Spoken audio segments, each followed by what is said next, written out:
On se retrouve pour le résumé complet du chapitre 80 de Boruto. Oui, il s'annonce déjà comme une grosse masterclass. On va en parler, like et abonne-toi, c'est parti. On commence avec une page cover sur Sarada. Déjà, elle n'est pas là pour rien parce qu'on va voir Sarada dans le chapitre. Et il va y avoir des grosses choses dessus. Et on a Boruto toujours en train de courir. Et on a Shikamaru qui va demander à Aida de confirmer l'information. Comme quoi c'est bien Boruto qui a tué Kawaki. Et le truc c'est que Kawaki va attraper directement Aida par le col. Et va l'obliger en gros à dire que oui, Boruto est responsable de la mort de Naruto. Alors qu'en vrai c'est pas du tout le cas. Et Shikamaru va officiellement annoncer la mort de Naruto à tout le monde. Oui, ça y est, voilà, il l'a annoncé à tout le monde via sa transmission. Tout le monde pense que Boruto est responsable de la mort de Naruto. Forcément, Sarada entend l'information comme quoi Naruto est mort, elle va s'écrouler, tomber au sol. Pour ce qui est de Mitsuki, bah lui il est toujours à la poursuite de Boruto. Normalement avec sa vitesse qu'on avait vu lors d'un one shot, bah en vrai il devrait très facilement le rattraper. Mais c'est ouf parce que du coup bah, Aida demande carrément à Kawaki s'il n'est pas en train d'aller trop loin. Et Kawaki explique qu'il suffit de laisser Naruto dans la dimension le temps que lui s'occupe de tuer Boruto. D'ailleurs on a également Daimon qui va arriver dans le chapitre. Alors pour parler du cas Sasuke, voilà c'est un peu la grosse question qui se posait. Sasuke est bel et bien affecté par la technique de Aida. Donc Sasuke va débarquer et va trouver Sarada. Et Sarada va lui expliquer qu'elle comprend pas pourquoi Mitsuki essaye de tuer Boruto. Là où Sasuke va lui expliquer que c'est normal, c'est une réaction naturelle puisqu'il vient d'apprendre qu'il a tué le Hokage, etc.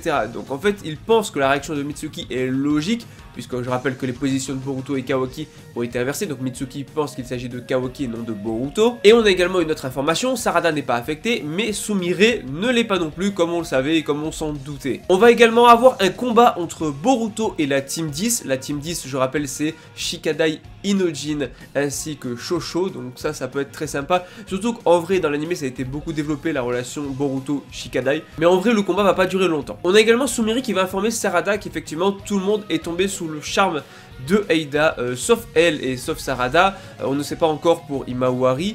Et du coup ce sont en fait les deux seuls qui sont en mesure actuellement de pouvoir aider Boruto. Et franchement c'est juste énorme parce que on a Sarada qui va attraper Sasuke et qui va essayer en tout cas de le convaincre, de lui expliquer que Boruto bah du coup n'est pas mauvais, ce n'est pas un mauvais gars, que ce n'est pas lui qui a tué le 7ème Hokage. Elle va essayer de lui faire comprendre. Le problème c'est que Sasuke encore une fois il est touché par le charme de Aida, donc il va pas forcément trop comprendre la situation ou pourquoi est-ce que Sarada essaye de le protéger. Donc en gros il va lui dire de rentrer chez elle, mais Sarada va lui faire une dernière demande plus ou moins égoïste, mais en même temps on peut comprendre la demande de Sarada. Elle va dire papa s'il te plaît aide Boruto. Et forcément bah, Sasuke n'a pas d'autre choix que de faire ce que dit sa fille, en tout cas d'essayer de comprendre sa fille. Mais surtout, oui, Sarada éveille son Mangekyu Sharingan, c'est juste énorme. Elle vient d'apprendre la mort de Naruto. Boruto, son meilleur ami, est en train d'être pourchassé et à deux doigts d'être tué par tout le monde.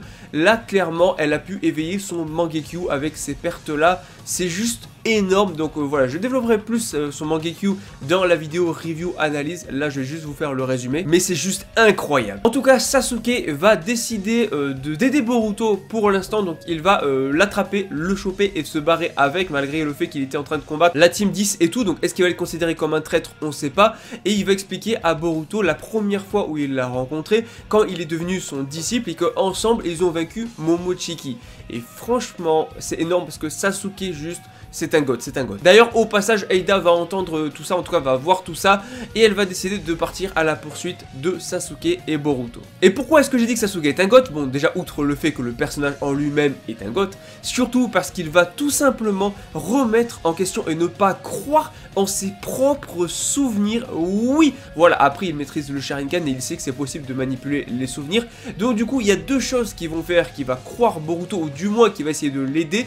Premièrement, Boruto a son bandeau, donc déjà forcément il voit que Boruto a son bandeau, donc il peut se poser des questions. Et la deuxième chose c'est la demande de Sarada, de sa fille, qui va bien sûr respecter celle d'aider Boruto. Et franchement juste le fait que le gars soit prêt à renier ses propres souvenirs, parce que oui ils ont été réécrits, il renie ses propres souvenirs pour aider Boruto. Et ça, c'est juste énorme. On a également autre chose. Donc, Momoshiki va un peu péter un câble, tout ça, va lui dire de laisser tomber, qu'il voilà, il ne pourra pas revenir en arrière. Bah maintenant, ça y est, voilà, ce n'est pas si simple de revenir en arrière, même si je pense qu'à la fin, il y a moyen que tout ça soit annulé, en tout cas que tout le monde récupère ses souvenirs et que les souvenirs, en tout cas, soient réécrits. Et il demande à Boruto de lui laisser son corps et tout, mais non, Boruto ne va pas laisser tomber maintenant, il n'abandonne pas, et Momoshiki va quand même pas l'applaudir, mais il va être en mode, voilà, il reconnaît en tout cas la volonté de Boruto. D'ailleurs, Eida se pointe et tout, et elle va s'excuser auprès de Boruto, et ça c'est très cool,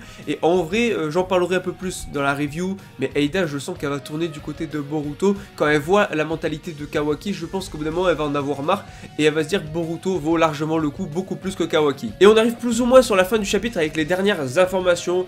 On a un truc de malade avec Boruto qui ne sombre pas face au désespoir, ça c'est la première chose, mais qui en plus, il le dit, il a en lui le sang de son père, donc de Naruto, le 7ème Hokage, ensuite de sa mère et de son grand-père qui lui-même était aussi un Hokage, on parle bien sûr de Minato, ce sang-là coule dans ses veines et il dit clairement, voilà, qu'il est un shinobi qui a hérité de la volonté du feu. Et je vous jure que rien que d'en parler, bah, j'ai des frissons. En plus, il remet son bandeau comme ça sur la tête, c'est incroyable. Et donc du coup, bah, la page finale, ça sera avec Naruto, avec Naruto en fond derrière Boruto, un peu la symbolique comme on avait avec Minato qu'on voyait de temps en temps quand Naruto parlait en mode, voilà, ils se ressemblent, ils ont un peu la même volonté.